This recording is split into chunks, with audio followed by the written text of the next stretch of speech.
పత్రికా మిత్రులందరికీ నమస్కారం. నిన్న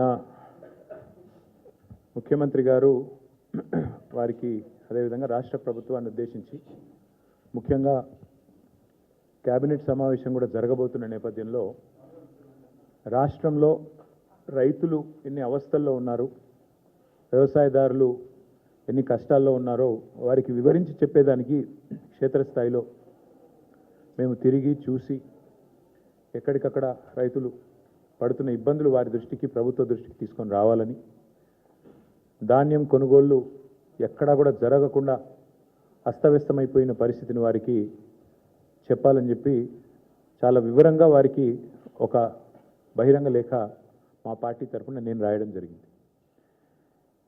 కనీసం అది చూసిన తర్వాతనన్నా ఒక రివ్యూ చేసుకుంటారేమో, ముఖ్యమంత్రి గారికి డబ్బు సంచుల మీద ఉన్న దృష్టి ఏదైతే ఉన్నదో కనీసం కొద్దిగానన్నా ధాన్యం సంచుల మీద పెడతారేమో, కొద్దిగానన్నా ఎఫర్ట్ పెడతారేమో, ఒక రివ్యూ చేస్తారేమో అని చెప్పి మేము ఆశించినాం. కానీ నిన్న ముఖ్యమంత్రి గారికి ఆయన మాటలు వింటే నిన్న ప్రెస్ కాన్ఫరెన్స్లో నిజంగా చాలా చాలా ఆశ్చర్యం అనిపించింది, కొంత బాధ కూడా కలిగింది. దానికి తోడు మంత్రి గారు, సివిల్ సప్లైస్ మినిస్టర్ గారు చాలా దుర్మార్గంగా, చాలా కిరాతకంగా ఆయన మాట్లాడిన మాట, ఎవరూ చనిపోలేదు, ఎక్కడా చనిపోలేదు. ఇది నా సొంత కవిత్వం కాదు, పత్రికల్లో వచ్చిన వార్తలే నేను చూపెడతా ఉన్నాను. పేర్లతో సహా చెప్పమంటే గౌరవ మంత్రి గారికి నేను చెప్తాను. నజీరుద్దీన్ అనే రైతు, మంత్రి గారి సొంత జిల్లా నల్గొండ జిల్లా నకరేకల్ కాన్స్టిట్యున్సీ, ఉత్తమ్ కుమార్ రెడ్డి గారి సొంత జిల్లాలో నజీరుద్దీన్ అనే రైతు, మొహమ్మద్ నజీరుద్దీన్, ధాన్యం కుప్పల మీద కూలిపోయి నకరేకల్ పట్టణంలో చనిపోయిన పరిస్థితి. ఇది నజీరుద్దీన్ గారు. ఇది వాస్తవం కాదా మంత్రి గారు? ఇక ఒకటి రెండు కాదు, అసలు ధర్నాలు, రైతులు స్వచ్ఛందంగా రోడ్డెక్కి చేస్తున్న ఆందోళనలు అయితే లెక్కలేదు. ధర్నాలు రైతులే చేయట్లేదు, కాంగ్రెస్ కార్యకర్త, ఇది జనగామ జిల్లా ఏనేబావిలో కాంటా పెడతలేరని చెప్పి కాంగ్రెస్ కార్యకర్త పేరు కూడా నేను చెప్తాను మీకు.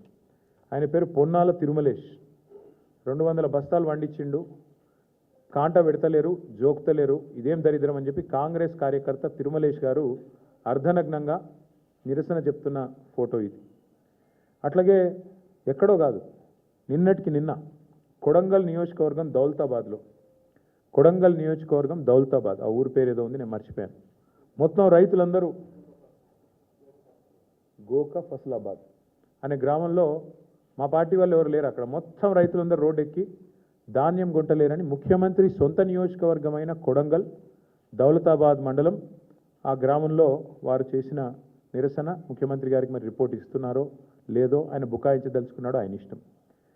ఇక మా పార్టీ నాయకులు మొత్తం కలిసి మంచిర్యాలలో చేసిన ధర్నా, ఒకటే రోజు 4 రైతులు మంచిర్యాల జిల్లాలో మరణిస్తే మా నాయకులు జీవన్ రెడ్డి గారు, మాజీ మంత్రివర్యులు, మాజీ ఎమ్మెల్యే దివాకర్ రావు గారు మంచిర్యాలలో రైతులతో సహా ధర్నా చేసి 4 ప్రభుత్వం ఆదుకోవాలని చెప్పి ఆ ఈదురుగాలులకు అక్కడే మరి సంఘటన జరిగితే వెంటనే మా నాయకులు స్పందించిన పరిస్థితి. ఒకటిగా చెప్తూ పోతే ఎన్నున్నాయంటే ఇట్లా మీరు చూడండి, ఇదిగోండి ఎక్కడెక్కడ ఏ జిల్లాలో జరిగినాయి కూడా మీకు చూపెడతాను నేను. చూడు, ఇది ఈనాడు పత్రిక. సరే, మళ్ళీ నమస్తే తెలంగాణ చూపెడితే అది మీ పత్రిక అంటాడు, అదో బాధ. ఇది ఈనాడు పత్రిక. ఈనాడు పత్రికలో వచ్చింది, కొనుగోలు కేంద్రంలో ఆగిన రైతు గుండె. ఇది నెక్కొండ మండలం, వరంగల్ జిల్లా. మృతుడి పేరు వెంకటేశ్వర్లు, రైతు గారి పేరు. ఇది వెంకటేశ్వర్లు గారు. ఒకరిద్దరు కాదండి, నాకు ఇంకా చాలా పేపర్లు ఉన్నాయి. పురుగు మందు తాగి కొల్చారం, మెదక్ జిల్లా, శ్రావణ్ కుమార్ అనే రైతు కొంటలేరని చెప్పి పురుగు మందు తాగి నిరసన చెప్పి చివరికి చచ్చిపోయిన పరిస్థితి. మొత్తంగా చూస్తే ఈరోజు రాష్ట్ర వ్యాప్తంగా ధాన్యం కుప్ప చేస్తూ రైతు కన్నుమూత.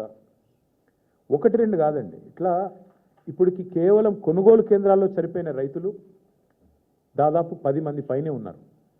ఒక్కరూ చనిపోలేదని మంత్రి గారు అంటారు. ఇంతకంటే సిగ్గుచేటు, ఇంతకంటే అవాస్తవాలు మాట్లాడడం ప్రభుత్వంలో ఉన్న వాళ్ళకి మంచిదా? దయచేసి వారు ఆలోచించుకోవాలి. ఇవాళ 45 డిగ్రీల వేడిలో 45 రోజుల నుంచి రైతులు పడిగాపులు పడుతున్నారు. నేను తిరిగినాను స్వయంగా, సంగారెడ్డి జిల్లా పోయినా, సదాశివపేటకి, వరంగల్ జిల్లా పోయినాను, వరంగల్లో 3 జిల్లాలు పోయాను, జనగామ పోయినాను, వరంగల్ పోయినాను, ములుగు పోయినాను, తర్వాత మా సిరిసిల్ల జిల్లా పోయినాను. దాదాపు 5-6 జిల్లాలు తిరిగితే ఎక్కడ చూసినా మా నాయకులు అయితే అందరూ ఫీల్డ్లోనే ఉన్నారు. అందరూ ఫీల్డ్ తిరుగుతూ ఉన్నారు. ప్రతి ధాన్యం కొనుగోలు కేంద్రం దగ్గర పోతూ ఉన్నారు. ఎక్కడికక్కడ రైతులు సార్ గన్నీ బ్యాగ్స్ లేవు సార్, సంచులు లేవు సార్. ఈ రాష్ట్రంలో గన్నీ బ్యాగ్స్ దొరుకుతలేవు, కానీ గన్స్ మాత్రం పుష్కలంగా దొరుకుతున్నాయి. కరీంనగర్లో 5 తుపాకులు పట్టుకొని పోయి పొద్దున 11 గంటలకి తుపాకులతో కాల్పులు జరుగుతున్నాయి. కానీ నిస్సిగ్గుగా ముఖ్యమంత్రి గారు చెప్తున్న మాటలకు కానీ మంత్రి గారు చెప్తున్న మాటలకు కానీ చేతలకు కానీ పొంతన లేదు. వాస్తవానికి ఈరోజు కూడా రాష్ట్రంలో ఎక్కడా కూడా 30-35% మించి ధాన్యం కొనుగోలు చేయలేదు.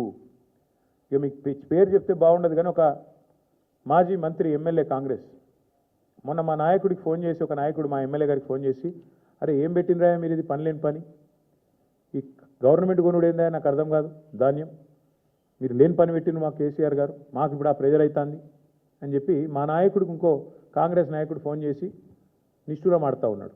ఇది పరిస్థితి ఈరోజు రాష్ట్రంలో. ముఖ్యమంత్రి గారేమో 80% కొనేసిన అంటాడు, మంత్రి గారేమో 50% కొన్నా అంటాడు. మేము చూసినాం క్షేత్రస్థాయిలో. వాస్తవానికి ఈరోజు ఏ ఒక్క సెంటర్లో కూడా ధాన్యం కొనుగోలు కేంద్రాలు సరిగ్గా పనిచేయడం లేదు.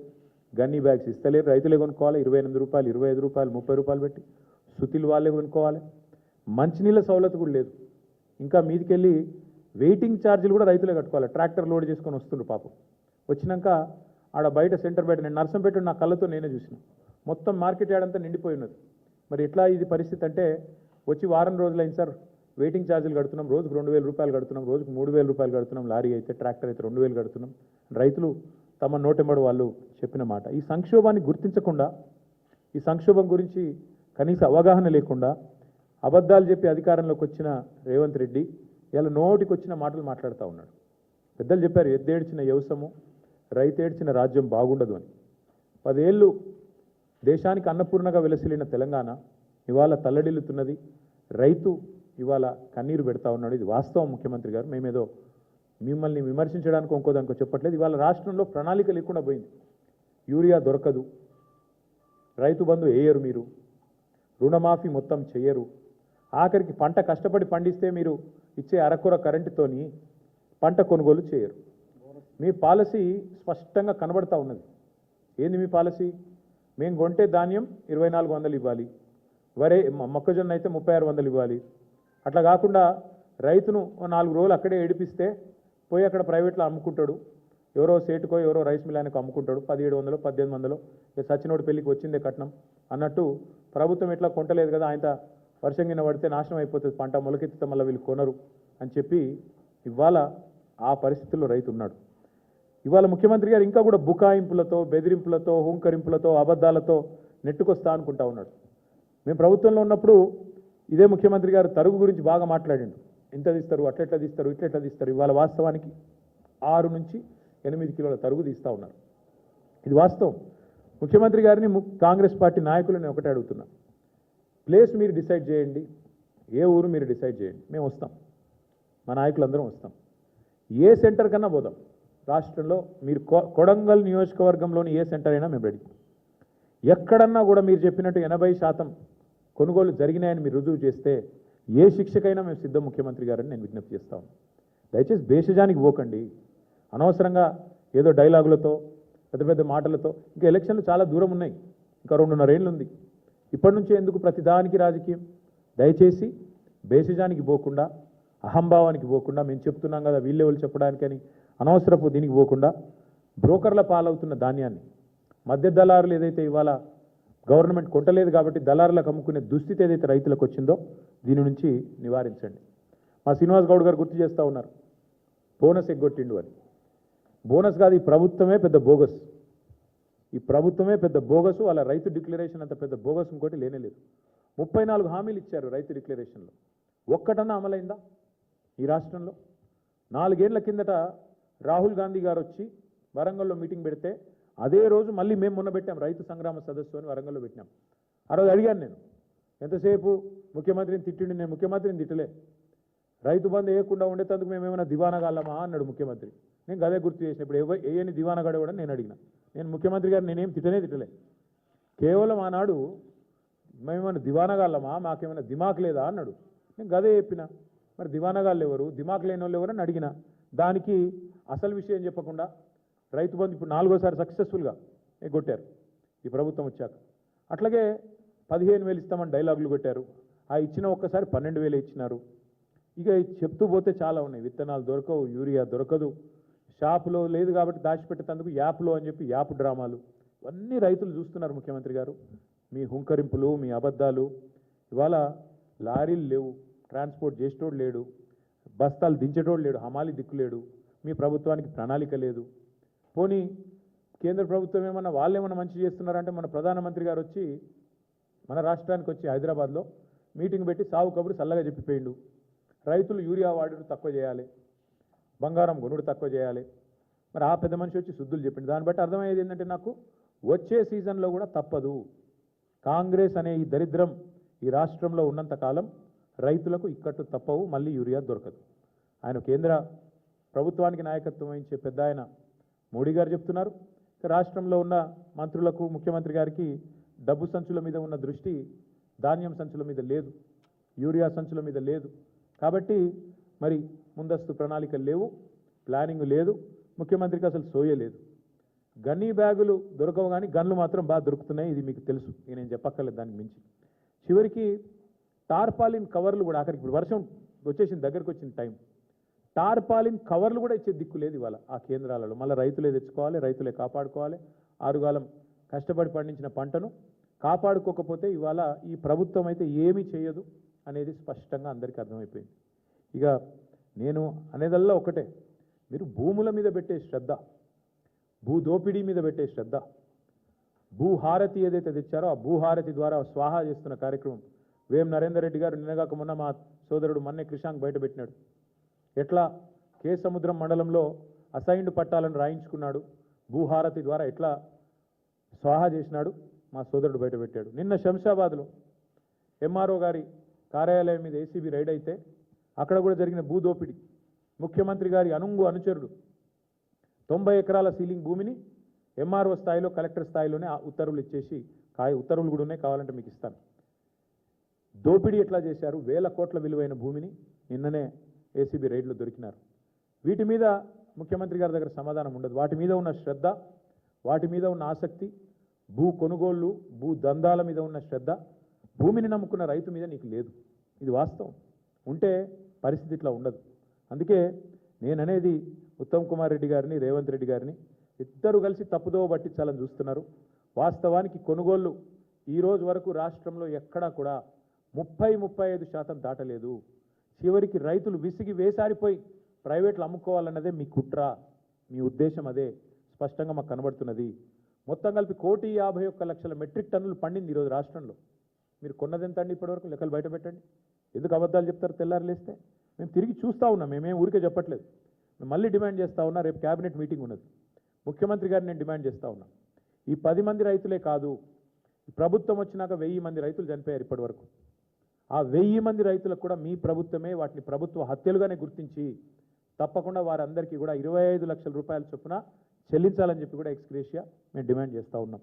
అట్లాగే ఇవాళ ఇంకా విచిత్రమైన ఒక వ్యవస్థ, మా ప్రభుత్వం పోయి 2.5 ఏళ్ళు అయింది. ముఖ్యమంత్రి గారు నోరు తెరిస్తే మా మీద ఏడుపులే. ఇంకా కూడా నోరు తెరిస్తే కేసీఆర్ గారి మీద, మా పార్టీ మీద ఏడుపులు తప్ప మరి ఇవాళ ఎక్కడా కూడా ఒక్క మాట కూడా వేరే వినబడడం లేదు. ముఖ్యమంత్రి గారిని, మంత్రులు నేను డిమాండ్ చేస్తూ ఉన్న ప్రధాన ప్రతిపక్షం తరఫున, రేపటి క్యాబినెట్ సమావేశంలో మీరు దయచేసి హయ్యెస్ట్ ప్రయారిటీ ఐటమ్గా ఈ కొనుగోలు అంశం, రైతుల ధాన్యం కొనుగోలు, ఆంక్షలు లేకుండా ధాన్యం కొనుగోలు చేయాలి. మొలకెత్తిన, రంగు మారిన ఇవన్నీ కూడా మీ వ్యవస్థ వైఫల్యం వల్ల నెల నుంచి 45 రోజులుగా ఇవాళ పడిగాపులు కాస్తూ ఉన్నారు రైతులు. మార్కెట్ యార్డ్లలో, ఐకేపీ సెంటర్లలో, సింగిల్ విండోల సెంటర్లలో 8,500 కొనుగోలు కేంద్రాల దగ్గర పడిగాపులు కాస్తున్న రైతుల తరపున, లక్షలాది మంది రైతుల తరపున అడుగుతా ఉన్నాం. రేపటి క్యాబినెట్ మీటింగ్లో ఇదే ఎజెండాగా పెట్టండి, సింగిల్ పాయింట్ ఎజెండాగా నడపండి.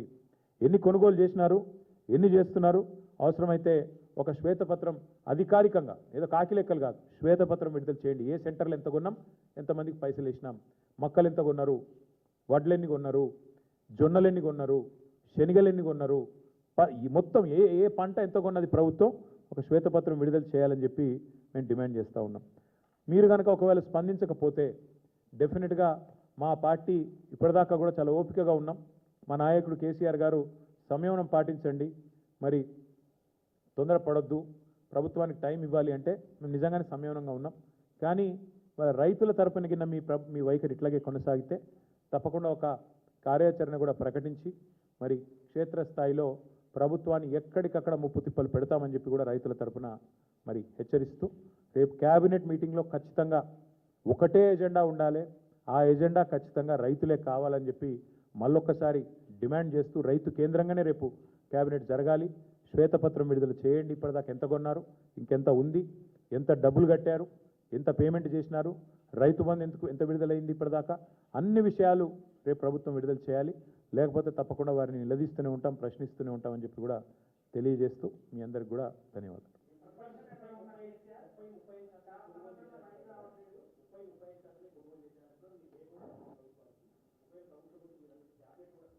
చూద్దాం రేపు క్యాబినెట్లో ఒకవేళ స్పందన రాకపోతే మా పార్టీ ఎట్లాగో యాక్టివ్గానే ఉంది. ఫీల్డ్లో ఇప్పటికే మా నాయకులందరూ పర్యటన చేస్తూనే ఉన్నారు. మా మాజీ ఎమ్మెల్యేలు కానీ, మా నియోజకవర్గాల ఇన్ఛార్జీలు కానీ, జిల్లా పార్టీ అధ్యక్షులు కానీ ఎక్కడి వాళ్ళు అక్కడ ధర్నాల్లో పాల్గొంటున్నారు, ఎక్కడి వారు అక్కడ కొనుగోలు కేంద్రాలు తిరుగుతున్నారు. ఒకవేళ ప్రభుత్వం కనుక స్పందించకపోతే రైతుల తరపున విస్తృతమైన కార్యక్రమాలకు శ్రీకారం చుడతాం. రేపు ప్రభుత్వ స్పందన చూసి మా కార్యాచరణ ప్రకటిస్తాం.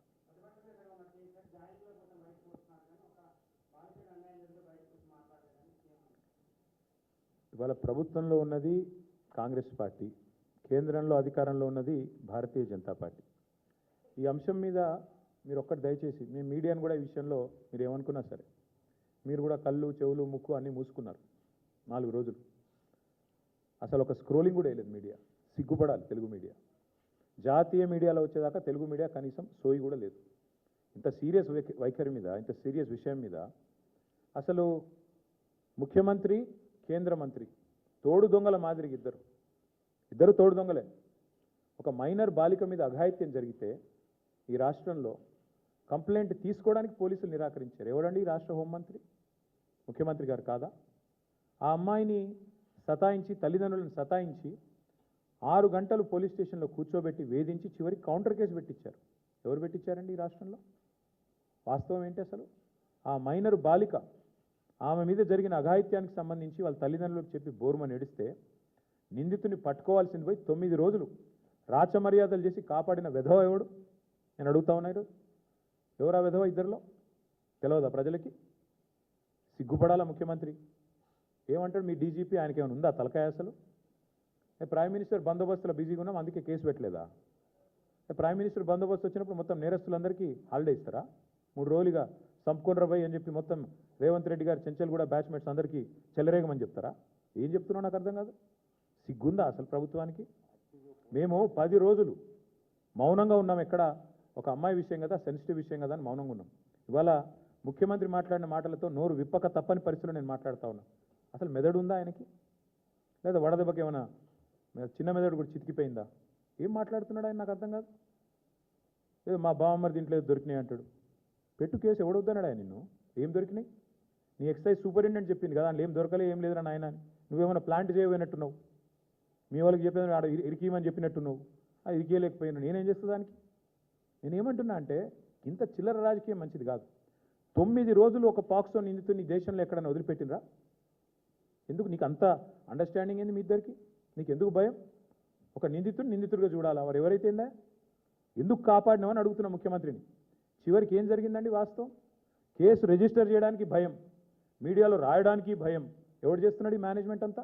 నువ్వు, నీ ఫ్రెండ్ కాదా? నీ ఫ్రెండ్ ఆర్ఎస్ బ్రదర్స్ కాదా ఇద్దరు మీరు? ఇది వాస్తవం కాదా? మీడియాకు ఫోన్లు చేసి బతిమలాడింది వాస్తవం కాదా? రాయకండి, దండం పెడతా అని మీడియా రాయని మాట కూడా వాస్తవం కాదా? ఇవన్నీ కాదండి. 9 రోజులు ఒక నిందితుడిని దాచిపెడితే ఇంకొక సామాన్యుడైతే ఊకుంటారా పోలీసులు? వాళ్ళ తల్లిని, తండ్రిని తీసుకొచ్చి పోలీస్ స్టేషన్లో కూర్చోబెట్టారు. అంటే ఇక్కడ కేంద్ర మంత్రి కాబట్టి స్పెషల్ ఎక్సెప్షనా? అంటే నువ్వు రేపు చేయి, మర్డర్ చేయి, ఏమైనా చేయి, కేంద్ర మంత్రి కొడుకైతే మేము ముట్టుకోమనా? రేవంత్ రెడ్డి ఉన్నాడు మా దోస్తు కాబట్టి కాపాడుకుంటామనా? చివరికి దిక్కులేక నేను హైకోర్టుకు సల్యూట్ చేస్తున్నా. బెయిల్ కోసం ప్రయత్నం చేసిండ్రు మీరు, అది రాకపోతే సచ్చినట్టు నువ్వు అరెస్ట్ అంటావు, ఆయన లొంగుబాటు అంటాడు. ఇద్దరు డ్రామాలు, తోడు దొంగలు. సిగ్గులేదు ఇంకా మాట్లాడడానికి. ఆ అమ్మాయి కాదు, ఇవాళ రాష్ట్రంలోని అమ్మాయిలందరూ, మహిళలందరూ మీ మొహం మీద ఉమ్ముతున్నారు. సిగ్గులేదు ఈ ప్రభుత్వానికి. ఎందుకండి అంత మొహమాటం? అరే జరిగింది ఏంది? నువ్వు మాట్లాడేది ఏంది? నీకు మెదడుందా? హైట్ ఒకటే తక్కువ అనుకున్నా, బుర్ర కూడా తక్కువనే రేవంత్ రెడ్డికి. ఇంత అన్యాయమా? ఒక అమ్మాయికి అన్యాయం జరిగితే ఆ అమ్మాయి వివరాలు బయట పెట్టిన విధవలు ఎవరు బయటపెట్టు. ఇప్పటికి 15 మంది మీద కేసు అయింది పేట్ బషీరాబాద్లో. ఎవరు ఆ విధవలు? బీజేపీ వాళ్ళు. ఆ అమ్మాయి హనీ ట్రాప్ అని రాసిన విధవలు ఎవరు మీడియాలో? నేను అడుగుతున్నా, ఎవరు ఆ విధవ మీడియా ఏది? హనీ ట్రాప్ అని చెప్పి మనీ ట్రాప్లో పడ్డ మీడియా ఎవరు? వాళ్ళని అడుగుతున్నా నేను. సిగ్గుందా మీకు అసలు? ఇజ్జతుందా? ఇంకా మాట్లాడుతున్నాడు ముఖ్యమంత్రి, కేంద్ర హోంశాఖ సహాయ మంత్రి. ఈయననేమో నేను పంపించిన నా కొడుకుని ఈయనంటాడు. ఆయన చేసిన ఘనకార్యానికి ఫస్ట్ పోలీసులు బరబర గుంజుకపోవాలి. నీవు దాచిపెట్టిన తొమ్మిది రోజులు ఆ కుటుంబాన్ని బెదిరించినావు నువ్వు.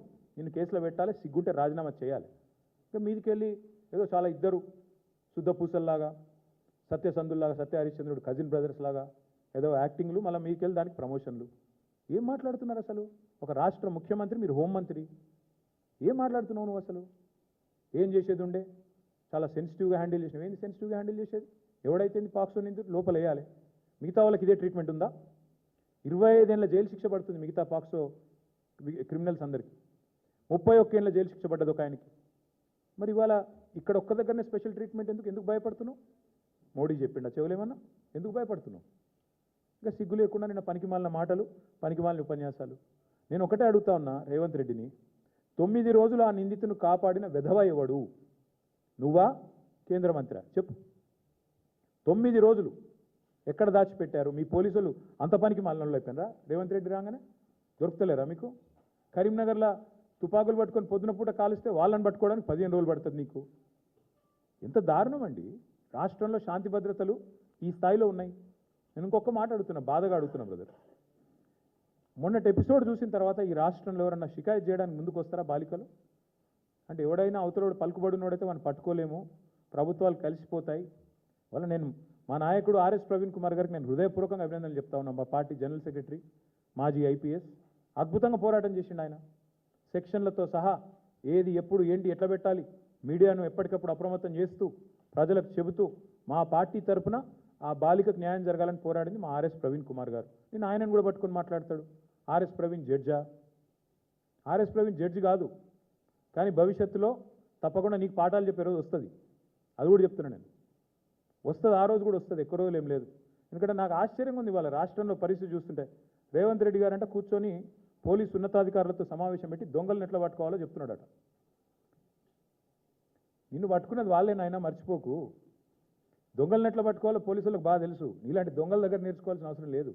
నిన్ను పట్టుకున్నది వల వేసి ఉచ్చుబన్ని అందరూ అక్కడ కూర్చున్న వాళ్ళు నవ్వుకుంటా ఉండింటారు కామెడీగా, వీడు చెప్తున్నాడు ఏంద్రా మాకు అని. దొరికినోడు వీడు కూడా చెప్పేటోడు అయిపోయింది అని. కాబట్టి ఈ ఎటకారాలు డ్రామాలు ఆపేసి ధాన్యం కొనుగోలు మీద దృష్టి పెట్టు. ఆ నిందితుడికి మేము గనక నోరు విప్పకపోతే ఆ బాలిక తరపున ఇవాళ అమ్మాయికి న్యాయం జరిగేది కాదు. ఇది వాస్తవం. హైకోర్టుకు నేను హృదయపూర్వకంగా ఆ అమ్మాయి తరపున, లక్షలాది మంది బాలికల తరపున ఈ రాష్ట్రంలో నేను సల్యూట్ చేస్తా ఉన్నాను. ఎందుకంటే మీరు సరైన నిర్ణయం తీసుకోవడం వల్ల విధి లేక ఇద్దరు తోడు దొంగలకి ఆ పిల్లగాన్ని తీసుకొచ్చి అప్పజెప్పాల్సి వచ్చింది వ్యవస్థకి, న్యాయ వ్యవస్థకి. లేకపోతే వీళ్ళు న్యాయం జరిగేది కాదు. మీడియా మౌనం, కేంద్ర మంత్రులు మౌనం, కేంద్ర ప్రభుత్వం మౌనం, రాష్ట్ర ప్రభుత్వం మౌనం.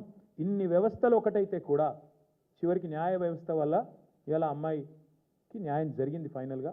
ఇంతకంటే ఎక్కువ నేను ఆ విషయంలో మేమేం రాజకీయం చేయలేదు, చేయబోము. కానీ ఎవరికి అన్యాయం జరిగినా మేము పోరాటం చేశాము 2.5 ఏళ్లలో.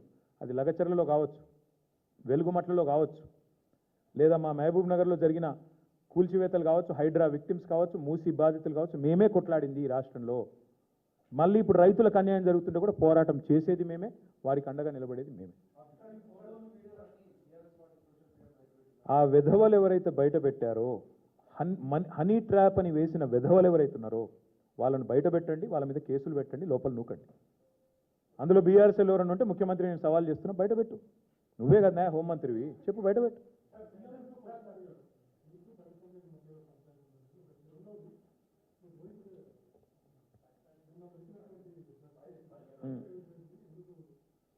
బ్రదర్, నేను ఒక మాట, నేను ఈ పనికి మాలిన డైలాగులు ముఖ్యమంత్రి గారికి ఇప్పుడు కొడతానే ఉంటాడు. పాపం ఆయనకి ఏందో కానీ ఇంకా ముఖ్యమంత్రి అన్న ఫీలింగ్ రాలే ఇంకా ఆయనకి. ఇంకా కూడా ఏదో ప్రతిపక్షంలో ఉన్నట్టు మా మీద దుమ్మెత్తిపోవడం అలవాటుగా ఉంది. అసెంబ్లీ సమావేశాలప్పుడు వాళ్ళ పీసీసీ ప్రెసిడెంట్ అన్నాడు, డ్రగ్ టెస్టులు పెట్టండి అన్నాడు. పెట్టరాబాయ్ అని నేను అన్నా. మరి ఎందుకు వెనకపోయిందా ప్రభుత్వం? డ్రగ్స్ బిగ్స్ పెట్టు, టెస్టులు పెట్టు మీ ఎంపీలకు. ఎంతమంది దొరుకుతారో నేను చెప్తా, పేర్లు చెప్తే బాగుండదు. పెట్టు. ఏం మాట్లాడుతున్నాడు ముఖ్యమంత్రి? ఒక చిన్న స్కూల్ పోరగాడు మాట్లాడినట్టు. అప్పుడప్పుడన్నా కొద్దిగా ముఖ్యమంత్రిలా హుందాగా మాట్లాడు. ఎప్పుడో సస్పెండ్ చేసినాం రోహిత్ రెడ్డిని, మీకు తెలియదా? షోకాజ్ నోటీస్ ఇచ్చినాం, సస్పెండ్ చేసినాం. ఇక ముఖ్యమంత్రి ఆయనకు తెలియకపోతే నేనేం చేస్తా దానికి? ఇంకోటి మాట్లాడితే నా బావమరి దీంట్లో డ్రగ్స్ దొరికినాయి అంటాడు. నువ్వు ముఖ్యమంత్రివా లేకపోతే దారిన పోయే దానేవా? నా బావమరి దీంట్లో ఏం దొరికిందా? ఏది పడితే అది మాట్లాడచ్చు. ఎన్నిసార్లు చెప్తావు సేమ్ అబద్ధం? సిగ్గుందా? ఇది పద్ధతేనా అసలు ఇట్లా మాట్లాడడం? మేము మాట్లాడలేమా? మాట్లాడాలంటే నాకు చాలా ఉంది ముఖ్యమంత్రి గారి గురించి మెటీరియల్, కానీ కొన్ని సభ్యత హద్దులు కూడా ఉంటాయి కొన్నిటికి. ఏది పడితే అది మాట్లాడడం కదా.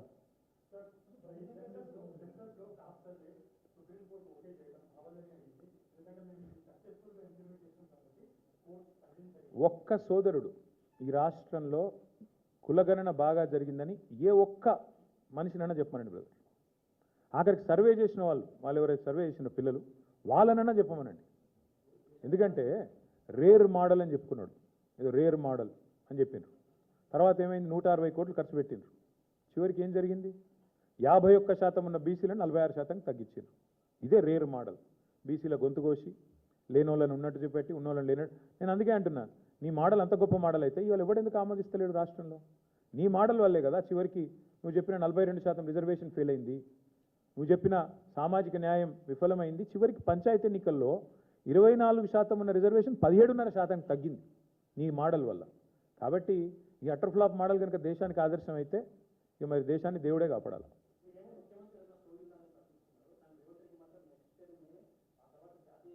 బ్రదర్, చిన్నప్పుడు నేను టీవీ చూసేవాడిని. బాగా చిన్నగా ఉన్నప్పుడు స్కూల్లో ఉన్నప్పుడు సీరియల్ వచ్చేది, ముంగేరి లాల్కే హసీన్ సప్నే.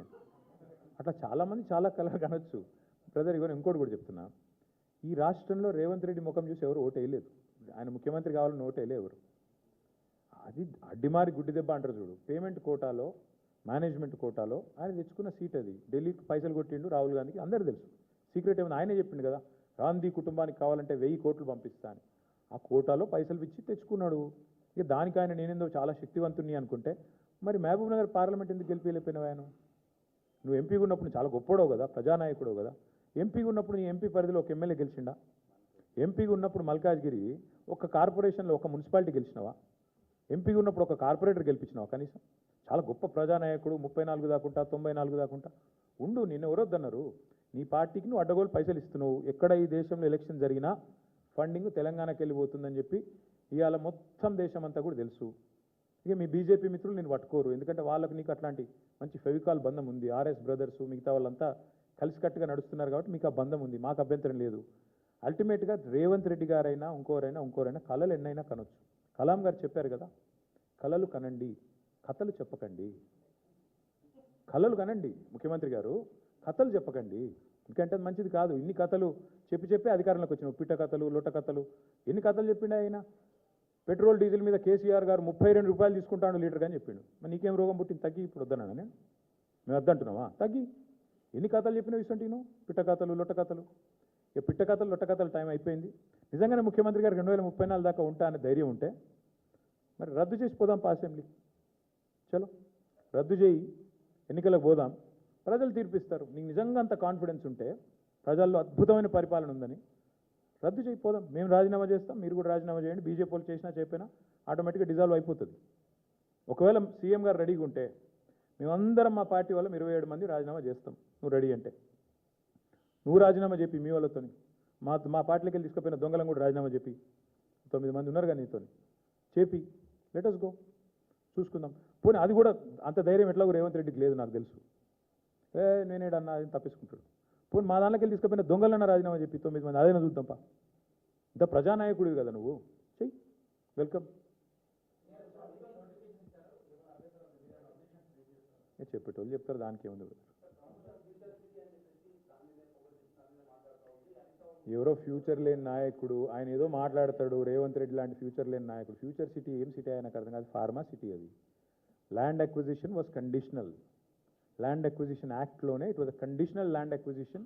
క్లియర్ కట్గా ఏం చెప్పాము, ఇది ఫార్మా సిటీ కోసం సేకరిస్తున్న భూమి అని సేకరించాము. సేకరించిన తర్వాత 14,000 ఎకరాలకు గాను కేంద్ర ప్రభుత్వ పర్యావరణ శాఖ దగ్గర ఎన్వైరన్మెంటల్ క్లియరెన్స్ తెచ్చాము. ఏం చెప్పి తెచ్చాము, అక్కడ న్యాచురల్ గ్యాసే వాడతాము, అక్కడ మీకు కార్బన్ ఎమిషన్స్ కానీ ఇంకోటి కానీ లేకుండా చూసుకుంటాము, పొల్యూషన్ కన్సర్న్స్ ఉండవు, ఇవన్నీ చెప్పి ఎన్వైరన్మెంటల్ క్లియరెన్స్ తెచ్చాము మా ప్రభుత్వంలో. ఇప్పుడు దీన్ని వచ్చి ఈయన రియల్ ఎస్టేట్ వ్యాపారం చేస్తున్నాడు.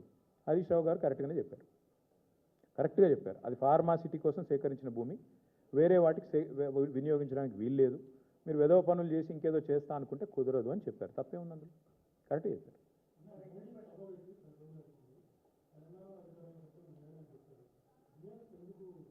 ఏం చెప్పారు ఆయన? ఏం చెప్పలేదు కదా పాపం. ఏం చెప్పారు ఆయన? బంగారం కొనొద్దు అన్నాడు. మేము బంగారం కొనే బ్యాచ్ కాదు, మాకు ఏం చెప్తాం ఆయనకు? సరే ఆయన ఏం చెప్పాడు?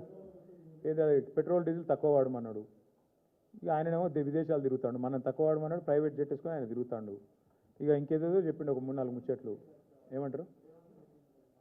కలిసే ఉన్నారు. కలిసి వచ్చేది బ్రదర్, ఇద్దరు ఎప్పటి నుంచో కలిసి ఉన్నారు. నేను అడుగుతున్నా బ్రదర్, వాళ్ళు కలిసి లేని, కొత్తగా కలిసేది ఏముంది? రేవంత్ రెడ్డి బీజేపీతోని కలిసే ఉన్నారు కదా. ఆర్ఆర్ ట్యాక్స్ అని ప్రధానమంత్రి గారు ఏప్రిల్ 2024లో ఇక్కడ బహిరంగ సభ పెట్టి చెప్పారు.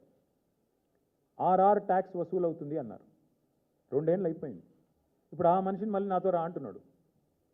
దాని అర్థమైంది అంటే 2 ఏళ్ళు నువ్వు వసూలు చేస్తున్నాయని నాకు తెలుసు, నువ్వు చేసే దొంగ పనులన్నీ నాకు తెలుసు, కానీ నాతో కలిసి వస్తే అన్నీ మాఫ్ అవుతాయి.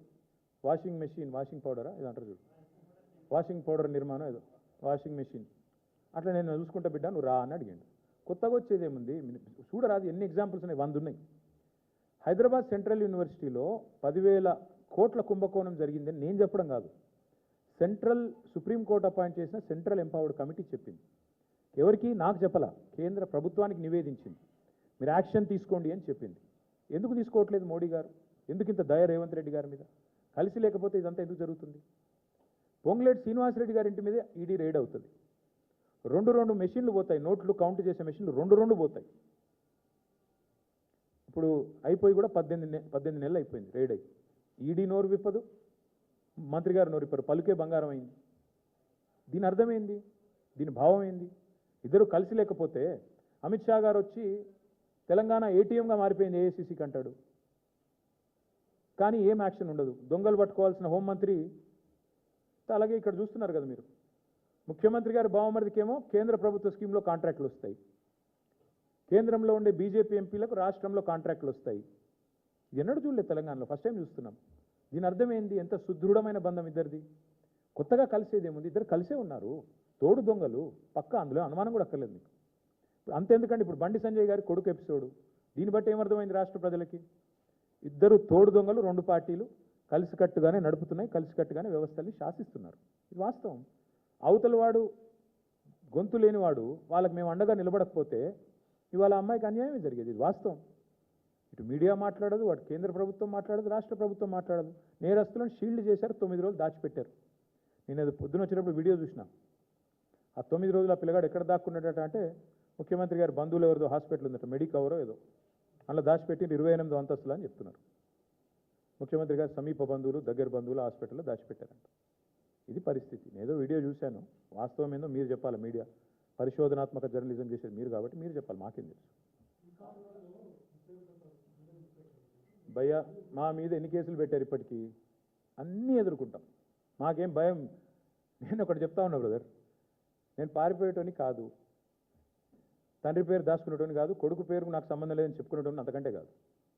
దయచేసి కొడుకు పేరు నా పేరు జత చేసి రాయకండి అని గ్యాగ్ ఆర్డర్లు తెచ్చుకునే బాపత కాదు. మా నాన్న పేరు కేసీఆర్, నా కొడుకు పేరు హిమాంశు, నా పేరు కేటీఆర్.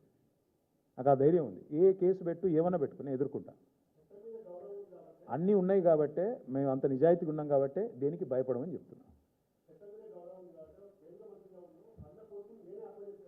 అవు కరెక్టే. ఎప్పుడు 9 రోజులు దాచిపెట్టి గోరుముద్దలు తినిపించి ఇంట్లో పెట్టుకొని బెయిల్కి అప్లై చేసి యాంటిసిపేటరీ బెయిల్కు కోర్టు వద్దంటే ఇంటర్మ్ రిలీఫ్ కూడా ఇయ్యా అంటే ఇక బాగుండదేమో అని అప్పుడు దిక్కులేక 9 రోజులు. నేను స్ట్రైట్గా అడుగుతున్న రాములు గారు, ఈ రాష్ట్రంలో ఇంకొక సామాన్యుడు ఎవరికైనా వాళ్ళ కొడుకు ఈ పని చేసి ఉంటే, రేవంత్ రెడ్డి గారి పోలీసులు వాళ్ళ తండ్రిని విడిచిపెడుదురా? 9 రోజులు దాచిపెడితే తీసుకుపోయి కోదండం ఎక్కిపోదురు? ఎక్కడున్నాడు చెప్పు నీ కొడుకునని? వాస్తవం కాదా ఇది? మరి సామాన్యుడికి ఒక నీతి రేవంత్ రెడ్డి గారి ప్రభుత్వంలో, కేంద్ర మంత్రి గారికి ఒక నీతి ఎట్లుంటుంది? నీకేం ఆబ్లిగేషన్? ఆయన బీజేపీ అయినా, నువ్వు కాంగ్రెస్ అయినా, పేరుకి ఇద్దరు శత్రువులు. మరి ఎందుకు ఈ రహస్య స్నేహం ఏంది? ఎందుకు కాపాడుతున్నావు నేరస్తులను? నేరస్తులు ఎవరైనా ఓకే కదా, ఒకటే కదా, ఎందుకు కాపాడినారు మరి 9 రోజుల పాటు? చివరికి దిక్కులేక కోర్టులో రిలీఫ్ లేకపోతే, కోర్టు ద్వారా మీరేదో ప్రయత్నం చేసి చివరికి కోర్టులో రిలీఫ్ రాకపోతే ప్రజల ఒత్తిడి పెరిగి ప్రజా సంఘాలు పేట్ బషీరాబాద్ పోలీస్ స్టేషన్ ముంగట ధర్నాలు చేసే పరిస్థితి వస్తే, మా మహిళా సోదరిమణులు మొత్తం పోయి అంబేద్కర్ కాడ పోయి ధర్నా చేస్తే దిగి రాక తప్పని ఒక అనివార్య పరిస్థితి రెండు పార్టీల బొండిగా పట్టుకుంటే అప్పుడు బీజేపీ కాంగ్రెస్ దిగి రాక తప్పని అనివార్య పరిస్థితుల్లో సరెండర్ అయిందా అరెస్ట్ అయిందా నాకు తెలియదు, వాళ్ళిద్దరు తెలుసుకోవాలి. అది మాకు బండి సంజయ్ గారితో మాకేం వ్యక్తిగత పంచాయతీ లేదండి, నాకు ఆయనతో ఎప్పుడూ లేదు. కలిస్తే ఎప్పుడైనా ఎదురుగా మాట్లాడినాను తప్ప నేను ఎప్పుడూ అగౌరవంతో వ్యవహారం చేయలేదు. ఆయనే పనికిమాలిన మాటలు మాట్లాడిండు, ఆయననే మా తల్లిదండ్రులను ఉద్దేశించి అగౌరవంగా మాట్లాడిండు. నేను అయినా కూడా మాట తూలలేదు, ఈరోజు కూడా తూలట్లేదు. నేరస్తుడు ఎవరైనా నేరస్తుడు అనేది మా సిద్ధాంతం, అంతకంటే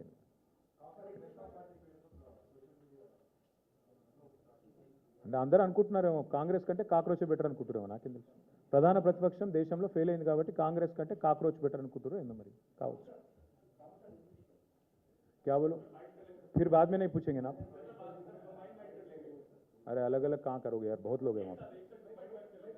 ठीक है, थैंक यू. आड़े देता हूँ.